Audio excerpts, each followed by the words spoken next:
Boa noite, amados, a paz do Senhor. Que bom que nós estamos de volta, mais uma terça-feira. Quero louvar o nome do Senhor pela tua vida, que está comigo nesta noite, para aprendermos um pouco mais da palavra do Senhor. Tivemos semana passada um estudo, o último livro, o último Evangelho de João, e hoje entraremos no livro de Atos, a igreja que testemunha. Antes vamos orar ao Senhor e tenho certeza que aprenderemos bastante com esse resumo do livro de Atos. Com certeza nós iremos aprender bastante. Senhor, nós te damos graça por estarmos aqui, te damos graça, Senhor, porque passamos o Natal abençoado na tua presença. E agora estamos, Senhor, para virar o ano, para entrar no 2024, e queremos desde já te pedir, Senhor, que o Senhor venha nos guiar, que tenhamos um 2024 de grandes realizações. Espírito Santo, vem sobre mim, sobre a minha vida, vem sobre cada vida que está comigo nessa aula, que possamos aprender a tua palavra em nome de Jesus. Amados, o livro de Atos, eu dei como título A Igreja que Testemunha. O livro de Atos é uma continuidade do Evangelho de Lucas. Lucas faz o primeiro tratado com Teófilo, e aqui ele faz essa continuidade do Evangelho de Lucas, e junto com Paulo, tudo aquilo que ele esteve presente.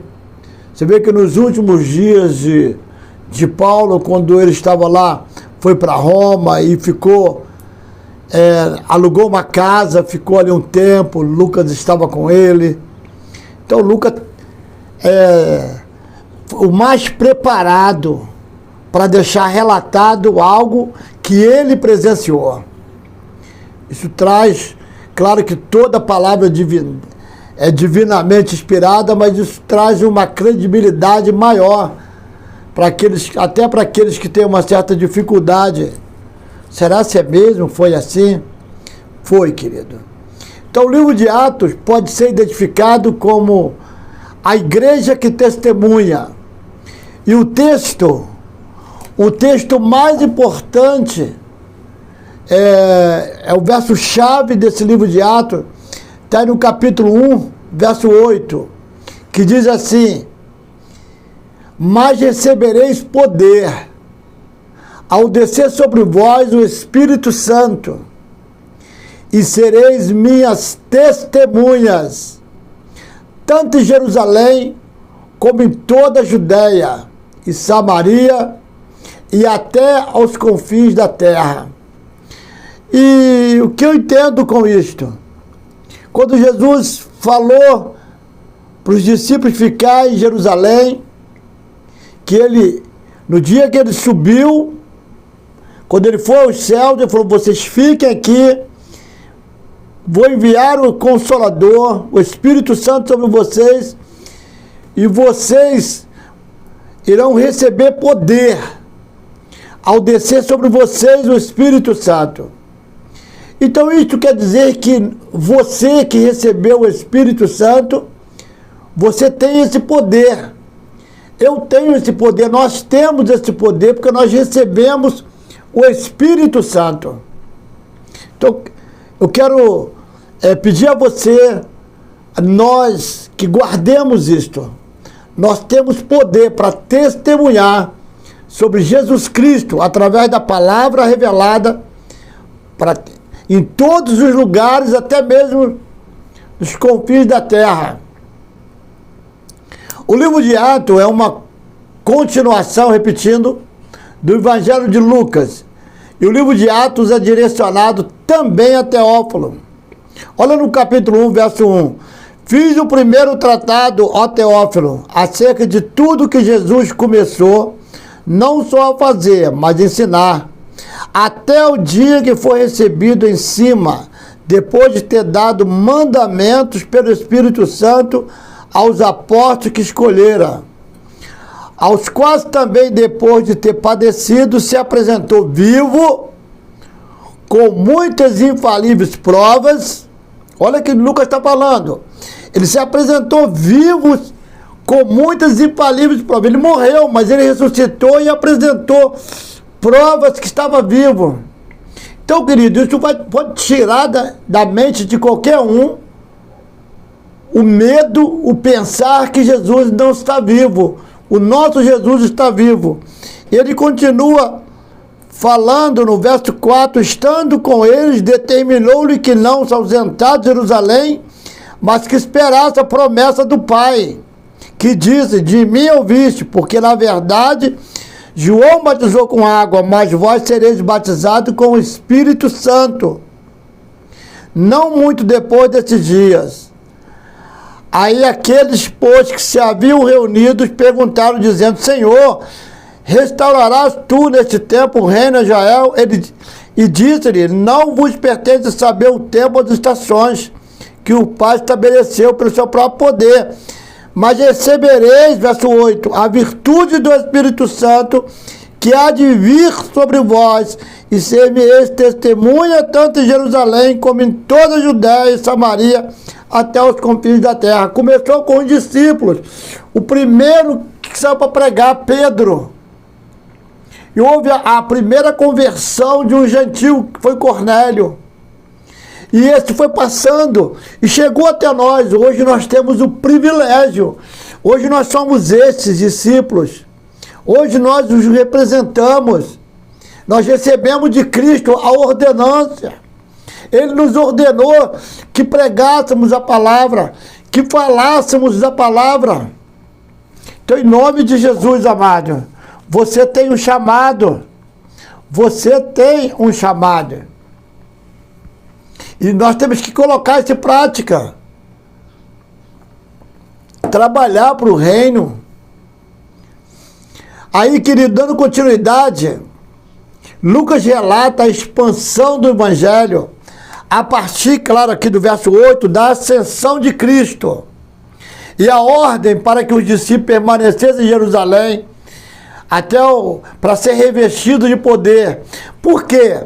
Porque até Jesus, o Espírito Santo vinha sobre uma pessoa, o capacitava. Então as pessoas não tinham o Espírito Santo.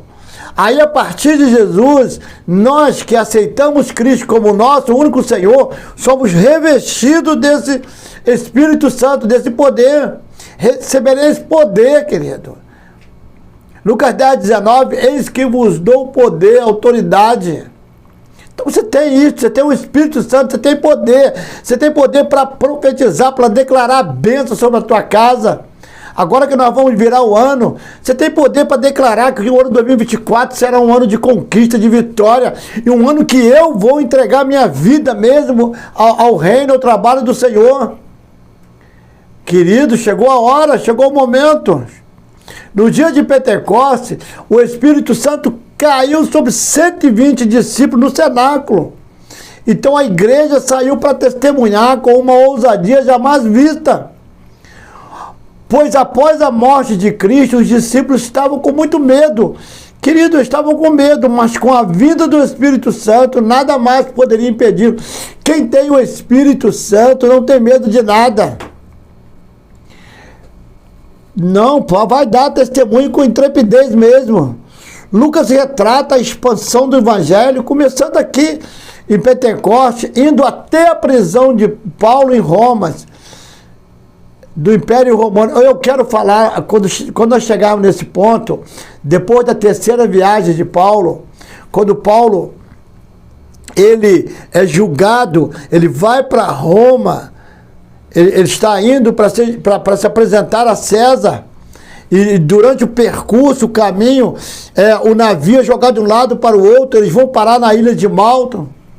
Eu quero te falar que isso ali foi um propósito de Deus para salvar aquele povo.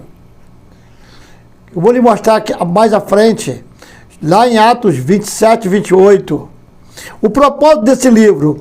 O livro foi escrito para Teófilo.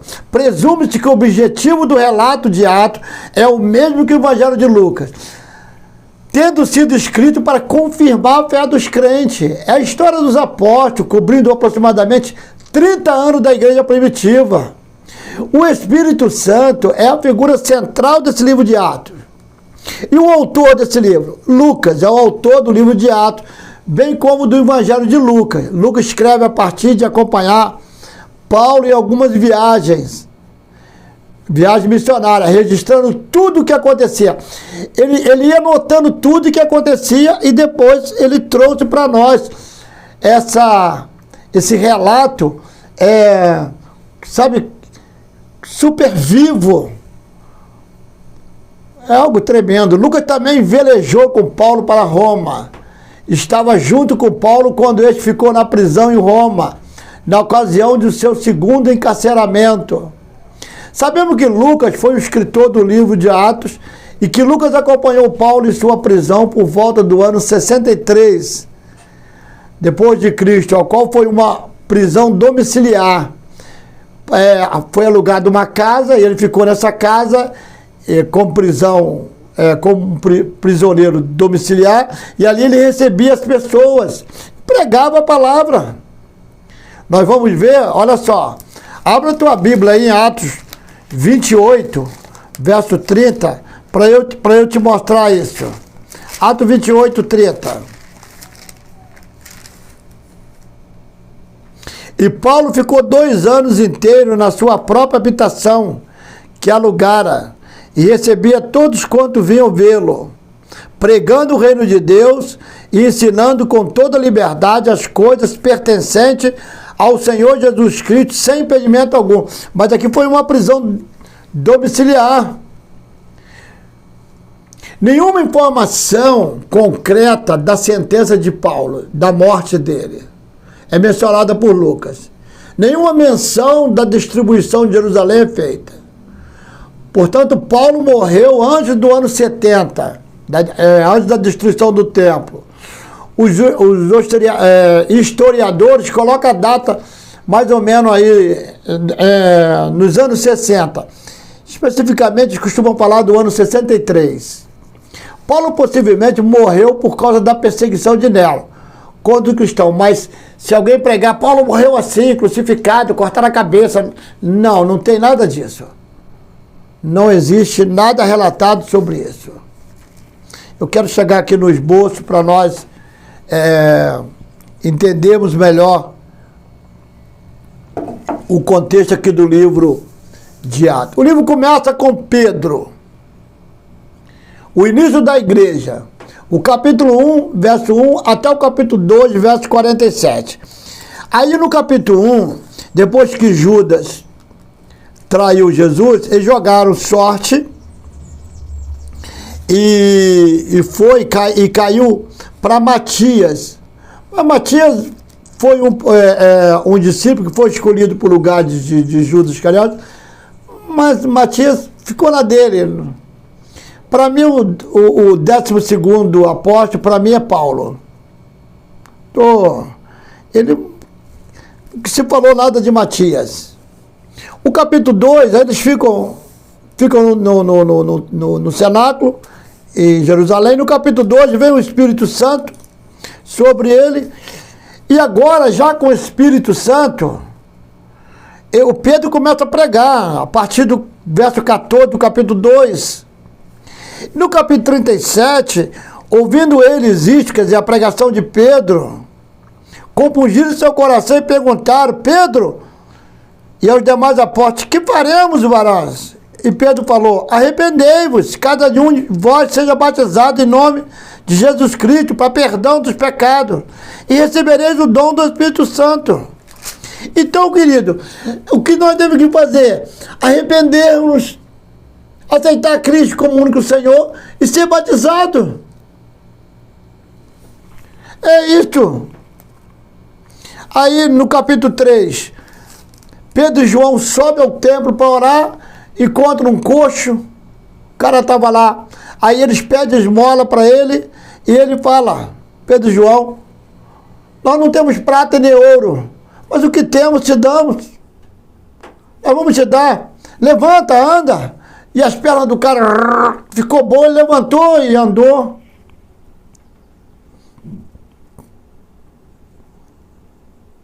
Olha só, aí no capítulo 3, verso 4. E Pedro com João, fitando os olhos nele, disse: olha para nós. E olhou para ele, esperando receber dele alguma coisa. Pedro falou: não tenho prata nem ouro, mas o que tenho eu te dou. Em nome de Jesus Cristo Nazareno, levanta-te e anda. E tomando pela mão direita, o levantou, e logo seus pés e artelhos se firmaram. E saltando ele, pôs-se em pé e andou, e entrou com ele no templo, andando, saltando, o quê? Louvando a Deus, cara. Deus, olha, eu estava como esse coxo. Eu estava exatamente como esse coxo. Esse coxo lembra, sabe quem? O pastor Edir. Exatamente assim. Mas um dia, Jesus aparece para mim e fala: ei, levanta. E eu agora, eu louvo o nome do Senhor. Aí vem a dificuldade, vem, mas não vou parar. Eu vou pregar a palavra, eu vou ensinar aquilo que eu aprendi. Porque tudo que eu aprendi eu quero passar para você, não vou cobrar nada não. Eu estou nesse canal, tudo que você não vai ver o pastor Edir cobrando para as aulas. É de graça mesmo, porque eu recebi de graça. No capítulo 4, Pedro e João, perante o Sinédrio. O Sinédrio era composto por 70 homens. Os maiorais, sabe aquele... Os 70. E eles tinham, o Sinédrio, eles tinham poder de polícia. Eles tinham poder para prender, para matar. Eles tinham poder, nós vamos ver mais à frente um pouco. Atos 4:20. 4:20 diz assim, ó. No capítulo 4, Pedro e João perante o Sinédrio. Aí, do verso 13, então eles, vendo a ousadia de Pedro e João, informados de que era homem sem letra, indoutos, e se maravilharam e tinham conhecimento que eles haviam estado com Jesus. E vendo estar com eles o homem que fora curado, nada tinha que dizer, em contrário. Está falando do coxo. Todavia, mandando sair fora do conselho, conferenciavam entre si, dizendo: que havemos de fazer estes homens? Porque a todos que habitam em Jerusalém é manifesto que por eles foi feito um sinal notório e não podemos negar. Mas para que não se divulgue mais entre o povo, ameacemos-los para que não fale mais nesse nome. A homem algum. Desde o início, falar de Jesus, ser chamado de louco, chamar desde o início. E vamos ameaçá-los. Verso 18, chamando, disseram-lhe que absolutamente não falasse, nem ensinasse, vocês estão proibidos de falar do nome de Jesus. Aí Pedro responde, respondendo, porém, Pedro e João, os dois disseram: julgai vós se é justo diante de Deus ouvir-vos antes a voz do que a Deus, porque não podemos deixar de falar do que temos visto e ouvido. Mas eles ainda o ameaçaram mais, e não achando motivo para o castigar, deixaram-nos ir por causa do povo, porque todos glorificavam a Deus pelo que acontecera. Pois tinha mais de 40 anos que o homem que era coxo estava ali, quase 40 anos mendigando, e agora o milagre aconteceu. Quanto tempo você está nessa dificuldade? Esse cara estava 40 anos, meu. E naquele dia, Pedro e João, os dois passam ali, ele recebe a bênção dele. Talvez você esteja em dificuldade, tem 10 anos, 5 anos, 2 anos, 1 ano, e você está aí dizendo que não tem mais jeito. Eu quero dizer para você que tem jeito. Vamos entrar em 2024 agora, como esse coxo, mas não esse coxo lá, 40 anos, mendigando ali, só que me dá umas bolinhas, não. É olhando para Pedro e João, aqui representado por Cristo, cheio do Espírito Santo. Olhe isto, levante, ande, em nome de Jesus. Em terceiro lugar, temos a conversão de Paulo. Aqui, querido, tem algo tremendo aqui na conversão de Paulo, no capítulo 9. Vamos ver aqui. Querido, Paulo, que era antes Saulo de Tarso, ele estava junto, ele votava para matar os crentes. E ele fala isto. Ele fala isto. Olha no capítulo 9, verso 1. E Saulo, respirando ainda ameaças de morte contra os discípulos do Senhor, dirigiu-se ao sumo sacerdote e pediu carta para Damasco, para a sinagoga, a fim de que se encontrasse alguns daquela seita. Essa seita que está falando é crente, é o que pregava Jesus Cristo. É isto. Quer homem, quer mulher, os conduzisse a preso a Jerusalém para matá-los, querido. É isso que eles faziam, é isso que Paulo fazia. E indo no caminho, aconteceu que, chegando perto de Damasco, subitamente cercou um resplendor de luz do sol. Aí ele estava, aí ao meio-dia, o sol estava quente, mas veio um esplendor muito maior do que o sol. Muito maior, muito mais forte do que o sol. Você sabe quem é? E ele disse, verso 5 do capítulo 9, quem és, Senhor? E disse o Senhor, eu sou Jesus, a quem tu persegue. Duro é para ti recalcitrar contra os aguilhões. Querido, eu não estou nem aí para A e B me atacar. Porque Paulo atacava os crentes, quando Jesus falou, você está me perseguindo. Nós temos Cristo. E Paulo, tremendo, atônico, diz, Senhor, que queres que faça? E o Senhor, levanta-te e entra lá na cidade, e lá terá dito o que te convém fazer. E os varões que iam com eles pararam espantados, ouvindo a voz, mas não vendo ninguém. Ficaram todo mundo ouvindo a voz, mas sem ver ninguém. E Saulo levantou da terra e, abrindo os olhos, não via ninguém, guiado pela mão, ficou cego. Esteve 3 dias sem ver, e não comeu nem bebeu. Aí, verso 10, havia em Damasco um certo discípulo chamado Ananias, e disse o Senhor em visão, Ananias? E ele respondeu, eis-me aqui, Senhor. E o Senhor falou, levanta-te, vai à rua chamada direita, e pergunta em casa de Judas por um homem de Tarso chamado Saulo, pois eis que ele está orando. E numa visão ele viu que entrava um homem chamado Ananias, e punha sobre ele a mão para que tornasse a ver. Ananias respondeu, muito ouvi acerca desse homem, quanto mal tem feito. Ele falou, não vou não, esse cara mata os outros, e aqui tem poder. Aí Jesus falou, vai, porque esse é para mim um vaso escolhido, verso 15, para levar o meu nome diariamente dos gentios e dos reis e dos filhos de Israel. Os gentios, dos reis e dos filhos de Israel. Vai lá, esse é escolhido, você é escolhido para pregar aos gentios, aqueles que não creem em Jesus Cristo, tá? Você é escolhido por Deus. Aleluias. Daí mesmo no capítulo 9 tem a cura de Enéas, a ressurreição de Tabita. Tabita era aquela costureira. Pedro entra ali, é com Pedro, aconteceu, verso 32, e aconteceu que passando Pedro por toda parte, veio também o santo que habitava em Lida, e achou ali certo homem chamado Enéas, jazendo numa cama, havia 8 anos, com era paralítico. E disse Pedro, Enéas, Jesus Cristo te dá saúde, levanta-te, arruma tua cama. E logo se levantou.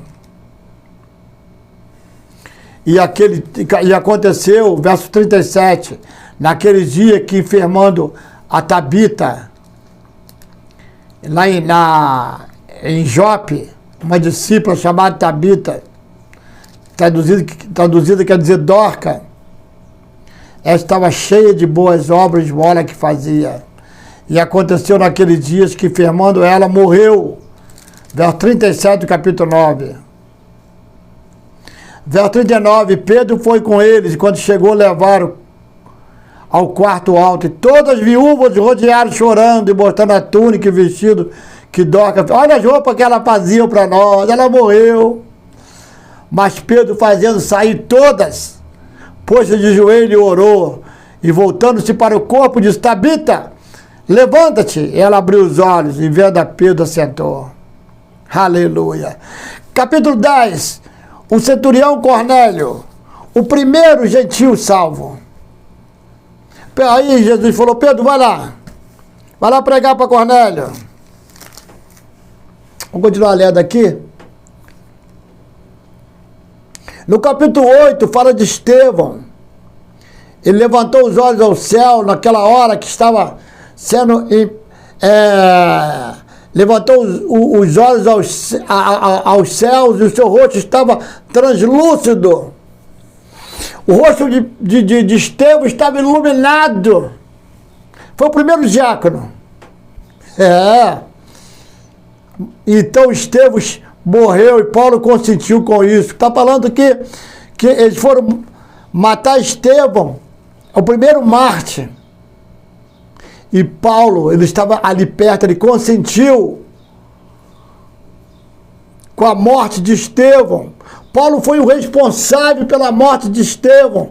Antes de ser apóstolo de Cristo, Paulo era membro do Sinédrio, que era o grupo, como eu falei, dos 70 judeus, o qual era sempre presidido pelo sumo sacerdote. O Sinédrio tinha poder de polícia, estou repetindo, podendo até mesmo praticar a execução de pessoas. E a Paulo foi dada autoridade para perseguir os cristãos, como ele estava indo para Damasco. Está acompanhando comigo, amado? Está entendendo um pouquinho o resumo do livro de Atos? Aí no capítulo 9 tem uma conversão de Paulo. A história de Paulo nos mostra que onde abundou o pecado, superabundou a graça de Deus. Deus perdoou a Paulo e fez dele o maior de todos os apóstolos, o maior pregador do evangelho. Deus sabia que Paulo era um homem muito obstinado e nada poderia pará-lo. E de fato, isto que Paulo fez, desbravando o mundo antigo e plantando várias igrejas, chegando até mesmo à cidade de Roma. Em quarto lugar, temos o ministério de Pedro, que começa aqui no capítulo 12. Capítulo 12, versículo 24.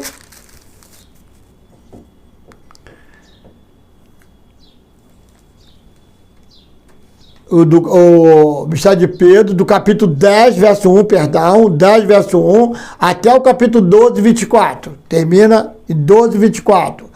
Tá? A primeira das igrejas gentílicas foi a igreja de Antioquia, na Síria, qual era o quartel-general dos gentios. E vemos também no capítulo 10 a conversão, eu falei antes, do primeiro gentio através da igreja, que foi Cornélio. Nesta ocasião, Pedro teve uma visão, através da qual Deus mostrou um lençol com vários animais impuros e mandou Pedro comer. E o apóstolo resistiu a Deus 3 vezes. Porém, Deus disse, aí está em Atos capítulo 10, e Deus disse a Pedro que não considerasse puro aquele que ele havia purificado. O que Deus purifica, está purificado, meu irmão. Não tem essa não, mas isso aqui, por Deus purificou, está purificado. E Deus revela a Pedro que era a hora de pregar aos gentios. Você vai pregar agora aos gentios. E nesse exato momento, 2 homens vindo da parte de Cornélio vão até Pedro, pois em sonho Deus disse a Cornélio que procurasse Pedro. Está aí no capítulo 10. Você depois lê com calma. O capítulo 10, o centurião Cornélio vai falando toda a história aqui. Só para a gente, não vamos parar muito por causa do nosso tempo.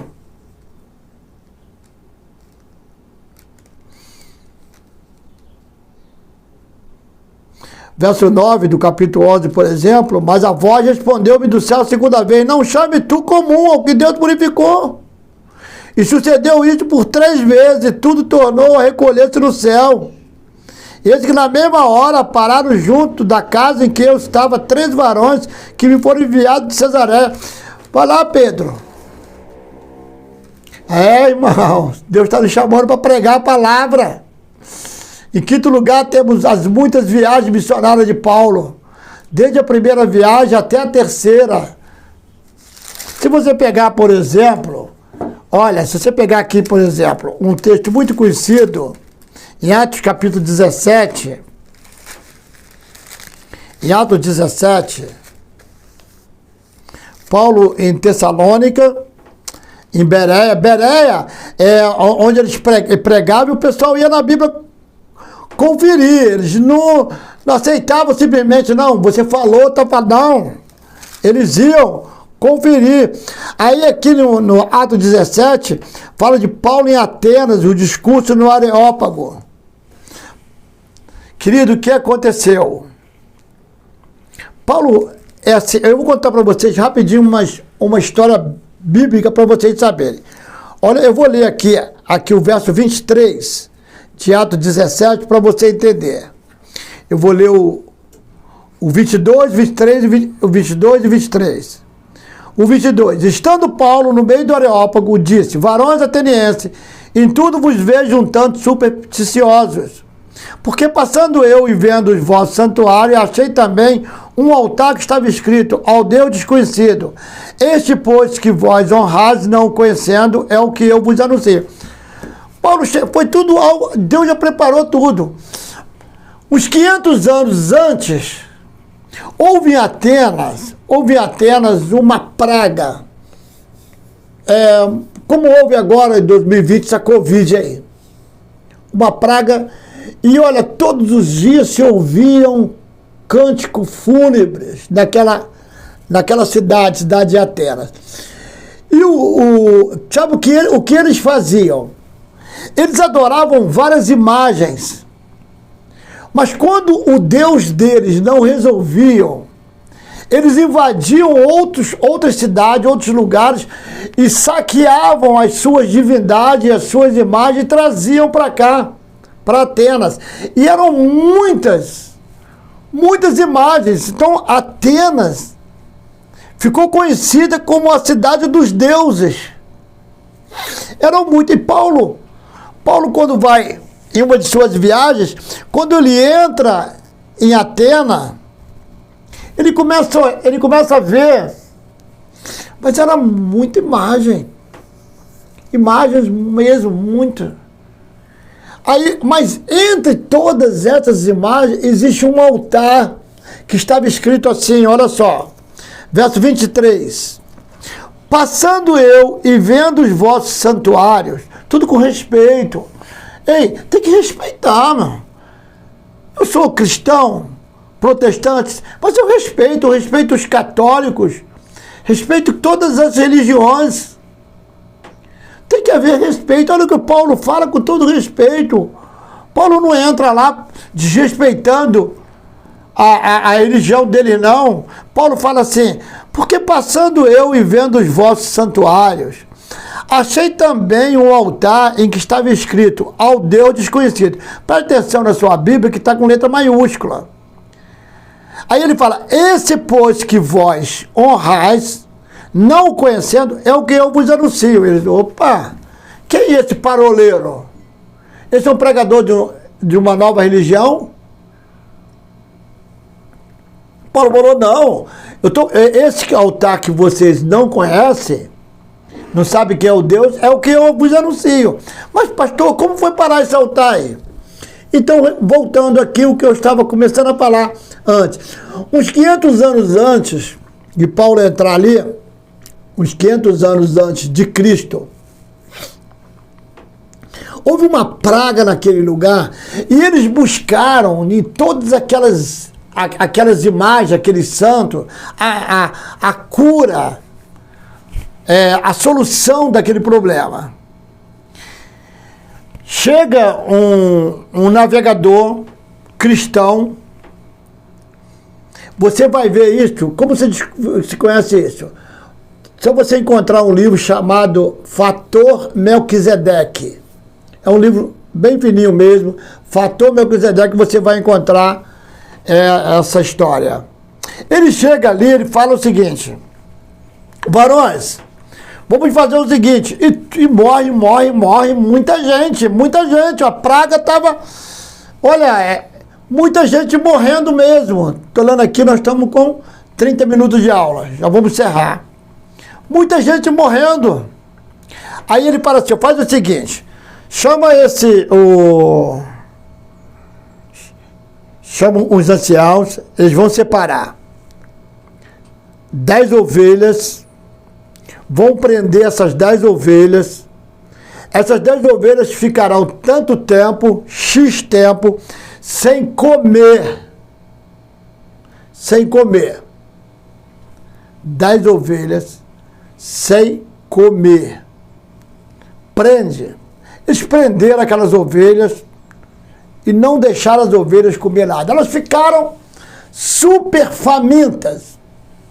Agora, aí passado um tempo que aquelas ovelhas estavam super famintas, ele trouxe as ovelhas, agora traga, não deixa as ovelhas comer nada. Subiram assim e foram a um lugar mais alto, uma relva verdinha, e aqueles homens com as ovelhas desesperadas querendo comer, as ovelhas com a fome, mesmo desesperadas, 10 ovelhas com uma fome. Ele falou: agora eu vou orar o meu Deus, tá? Agora, olha, aquelas ovelhas que o meu Deus se agradar, nós vamos sacrificar ao meu Deus, oferecer em sacrifício ao meu Deus, que foi antes de Cristo. Porque nós não precisamos fazer hoje, que o nosso sacrifício já foi feito na cruz, que é Jesus Cristo. 500 anos antes de Cristo. Nós vamos sacrificar essas ovelhas a Deus e essa praga vai acabar. Tá bom.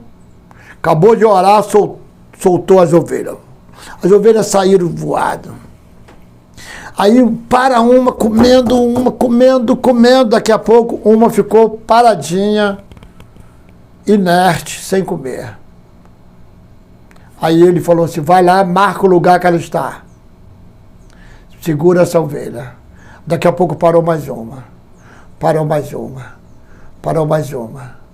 Das 10 ovelhas, pararam 5 ovelhas. Sem comer nada. Não comeram. As outras 5 comeram. Aí ele pegou as 5 ovelhas, marcou o lugar, chamou os pedreiros. Eles levantaram naqueles 5 lugares altar, sacrificou a ovelha, o sangue da ovelha do cordeiro. As 5 ovelhas foram sacrificadas, imoladas, porque tem que haver sacrifício, toda invocação tem que haver oferta. Não há invocação sem oferta. Por isso que Jesus falou: santificado seja o teu nome, venha a nós o vosso reino. Quando você santifica, quando você é uma invocação, você tem que... a oferta já foi oferecida, que era Ele mesmo, Jesus Cristo. Era oferta para que o reino viesse. Agora, eles sacrificam as ovelhas e levantam os 5 altares. A praga foi fazendo isso. Foi cessando, acabou. E eles passaram a adorar. Não, aí, antes disso, eles perguntaram: qual nome nós vamos colocar nesse altar? Aí ele falou: altar, está aqui em Atos 17, verso 23. Ao Deus desconhecido, não tem nome. Aí colocou ali a placa: ao Deus desconhecido. E aquele povo continuou adorando os outros, mas adoravam também aquele ali. Depois de um certo tempo, os vândalos começaram a depredar, e a relva cobriu tudo, aonde foi levantado esses altares. Um dia, passando um daqueles discípulos, ele olha, quando ele puxa assim, ele vê altar do desconhecido. Aí já a autoridade dessa época vai lá, limpa tudo e levanta. Aquele altar passaria a ser um dos altares para a adoração dos atenienses, em lembrança do dia do grande milagre, quando a praga foi extirpada de Atenas. Por isso, quando Paulo disse: varões, vejo que vocês são tanto supersticiosos, mas passando eu, estou vendo todos os santos.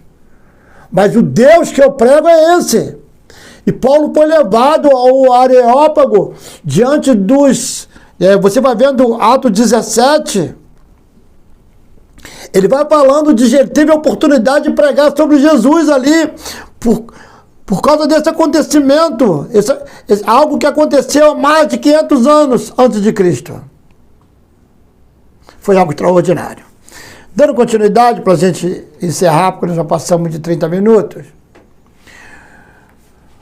Do capítulo 12, verso 25, até o capítulo 21, verso 26, que é temos as muitas viagens missionárias de Paulo, desde a primeira até a terceira viagem, também a viagem a Roma. Aí no capítulo 12, verso 25, até o capítulo 21, verso 26. Paulo foi um desbravador do mundo. Né? Paulo foi um desbravador do mundo de sua época, plantando diversas igrejas na Ásia Menor, e por fim viemos à prisão de Paulo. Eu quero chegar aqui no capítulo 27, esses dois capítulos, 27 e 28, olha, é algo tremendo, porque antes um pouco, no capítulo 25, verso 18, Paulo está diante do rei Agripa. Rei Agripa era o camarada que tinha autoridade para mandar matá-lo, porque eles queriam, de tal maneira, matar Paulo, porque ele pregava sobre Cristo. Olha no capítulo 25, verso 19, diz assim: tinham, porém, contra ele algumas questões acerca da sua superstição e de um tal Jesus defunto, que Paulo afirmava viver.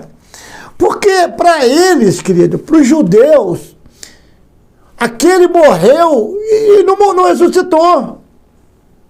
Aí Paulo estava pregando que esse defunto, entre aspas, havia ressuscitado. Ele falou: esse cara, vou mandar matar esse cara. E de todas as formas eles estavam ali querendo matar. E você vai lendo o capítulo 25, 26, capítulo 26, depois Agripa disse a Paulo: permite-te que te defenda.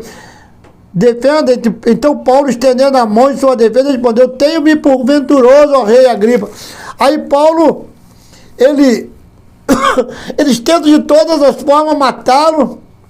Agora no capítulo 26, verso 8, 9 e 10, diz assim: pois que julga-se coisa incrível entre vós que Deus ressuscitou os mortos? Bem tinha eu imaginado que contra o nome de Jesus Nazareno devia eu praticar muitos atos, o que também fiz em Jerusalém. E havendo recebido poder dos principais dos sacerdotes, encerrei muitos dos santos na prisões, e quando matava, eu dava o meu voto contra ele. Paulo falando: eu também era assim como vocês, mas um dia eu tive um encontro com Cristo. Um dia eu estava indo a Damasco para matar crente, para prendê-los, e o sol de meio-dia veio uma claridade muito mais forte do que o sol e me alcançou. Oh, amados, Cristo alcançou Paulo e nos alcança. Ele me alcançou e te alcança, já te alcançou. Se não alcançou, ele que hoje está aqui para te alcançar.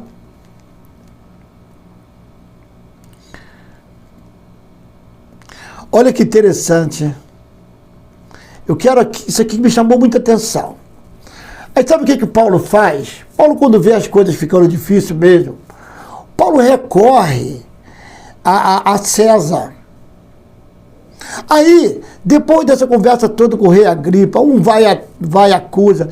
Aí no finalzinho do capítulo 26, diz, verso 31 e 32, isso aqui me chamou muita atenção. E apartando-se dali, falavam uns com os outros, dizendo: este homem nada fez digno de morte ou de prisão. Está falando de Paulo. E Agripa disse a Festo: bem podia soltar esse homem, se não houver apelado para César. Eu fiquei pensando: puxa vida, se Paulo não tivesse apelado para César, Paulo agora ia ser solto. Mas aí, irmãos, Aí, irmão, Deus falou comigo. E o pessoal de Malta? Como eles ficariam, hein? E Públio? Como eles ficariam, pessoal de Malta? Falei, é mesmo. Paulo, ele recorre a César porque Deus tinha um propósito. Um propósito sofrido. O Paulo sofreu. No capítulo 27, Paulo é mandado para Roma. Entra no navio, fica 14 dias sem comer. Quando eles estão chegando, quando eles estão, olha só, eu vou ler aqui o verso do capítulo 27, verso 28. Eles estavam indo para Roma. Tinha 276 almas no navio. 276 almas, está no verso 37 do capítulo 27. E o navio estava indo a pique. Aí no capítulo 20, no verso 28 do capítulo 27, diz assim: e lançando o prumo, acharam 20 braças.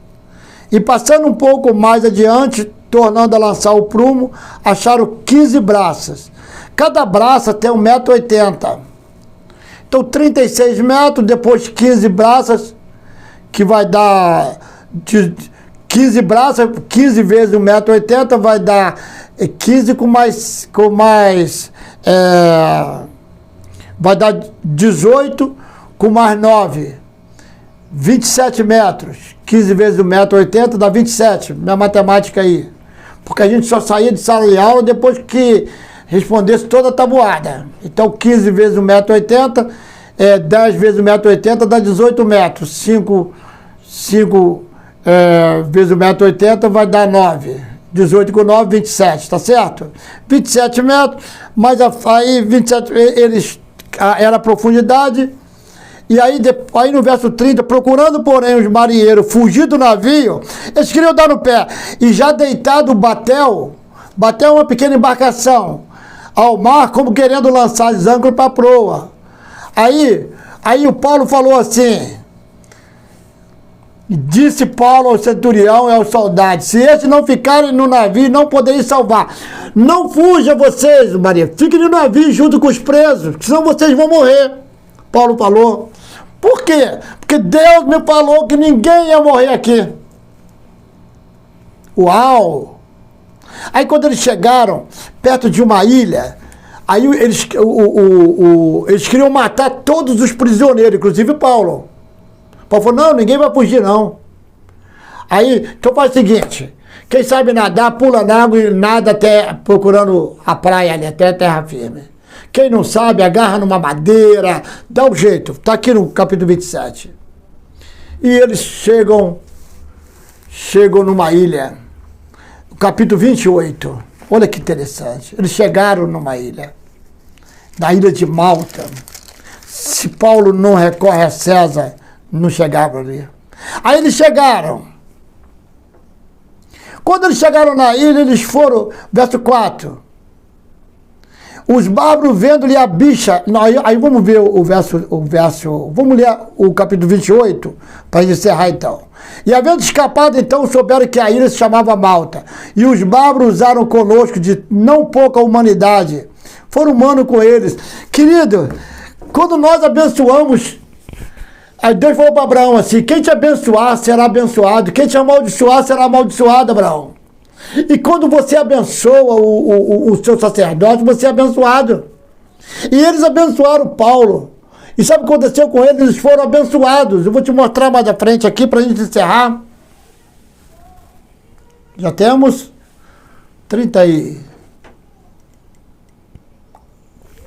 45. Meu Deus, mais 5 minutinhos só, irmãos. Aí os bárbaros usaram cuidaram deles. Aí, quando estava chovendo, o frio, aí começaram a juntar graveto, botar fogo, se aquecer do frio. Quando Paulo mexeu víbora agarrou na mão dele, não sei se foi uma jararaca, um urucutu, não sei o que agarrou na mão dele. Aí ele balançou, o bicho caiu no fogo, e falou, agora vai morrer. Os bárbaros, verso 4, vendo a bicha pendurada na mão, dizia uns aos outros, certamente esse homem é homicida. Visto como escapando do mar, a justiça veio atrás dele, não deixa viver. Mas sacudindo ele a bicha no fogo, não padeceu mal algum. Eles esperavam que viesse a inchar ou a cair morto de repente, mas tendo esperado já muito, e vendo que nenhum incômodo lhe sobrevia, mudando de parecer, dizia que ele era um Deus. E ali próximo daquele mesmo lugar havia umas herdades que pertenciam ao principal da ilha, por nome Públio, o qual o recebeu e o hospedou benignamente por 3 dias. Fez o bem, meu irmão, recebe o bem. E aconteceu estar de cama enfermo, sabe, de febre, o pai dele. Aí Paulo foi lá, orou pelo pai dele e ele ficou curado. Aí aconteceu que veio muita gente que estava doente, que morava ali, e foram curados por Paulo e aceitaram a Cristo. Aí depois Paulo chegou em Roma, depois de muito tempo, foi vários meses, olha, dando continuidade, olha só. E de lá, e 3 meses depois, que eles ficaram lá em Malta 3 meses, e 3 meses depois partimos do navio de Alexandria, que invernara na ilha, o qual tinha por si Castor e Pólux, chegando a Siracusa, e foi navegando. E verso 16, e logo que chegamos a Roma, um centurião entregou os presos ao general do exército, mas a Paulo se lhe permitiu morar sobre si à parte com o soldado que o guardava. Foi nessa casa que eu falei que ele alugou. E aconteceu que 3 dias depois, Paulo convocou os principais judeus e junto ele disse, varões e irmãos, não havendo eu feito nada contra o povo, contra os ritos paternos, vim contudo preso desde Jerusalém, entregue nas mãos dos romanos, os quais, havendo-me examinado, queriam soltar-me, por não haver em mim crime algum de morte, mas opondo-se os judeus, foi-me forçoso apelar para César, não tendo contudo de que acusar a minha nação. Por esta causa vos chamei para vos ver e falar, porque pela esperança de Israel estou com essa cadeia. Então eles disseram, nós não recebemos acerca de ti carta, e mal algum. Aí, olha só, e havendo, verso 23, e havendo-lhe eles assinado um dia, muitos foram ter com ele a pousada, os quais declaravam com bom testemunho o reino de Deus, e procuravam persuadir a fé em Jesus, tanto pela lei de Moisés, pelos profetas.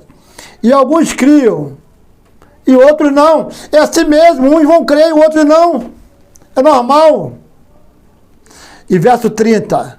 E Paulo ficou 2 anos inteiros na sua própria habitação que alugara, e recebia todos quanto viam vê-lo, pregando o reino de Deus, ensinando com toda liberdade as coisas pertencentes ao Senhor Jesus Cristo, sem impedimento algum. Aleluia! Vou só passar para vocês a chave desse livro. A chave desse livro é testemunha, que aparece 39 vezes, tá?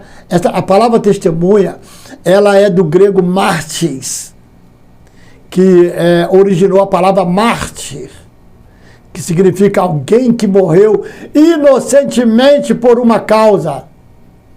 Jesus Cristo morreu por nós inocentemente. Tá bom, querido? Originalmente a palavra significava apenas alguém que dá um testemunho, mas por causa de muitos cristãos, esse vocabulário evoluiu para também significar alguém que é capaz de morrer por sua fé. Terminando, do capítulo 2 é a chave do livro que retrata a mudança de vida de todos os discípulos que estavam reunidos no cenáculo. Eles estavam ali, até então com medo, mas quando receberam a unção do Espírito Santo, eles saíram pregando a palavra do Senhor. Vamos orar? Senhor, obrigado. Obrigado por esta noite. Obrigado pela tua palavra. Foi corrido, Senhor, porque é simplesmente um resumo, mas o Senhor falou aos nossos corações. Nos despede na tua graça, na tua paz. Feliz ano novo. Até o ano que vem, se Deus nos permitir. Estaremos aqui de volta no próximo ano, todas as terças-feiras, em nome de Jesus. Fiquem todos na paz de Cristo. Está encerrada a nossa aula de hoje.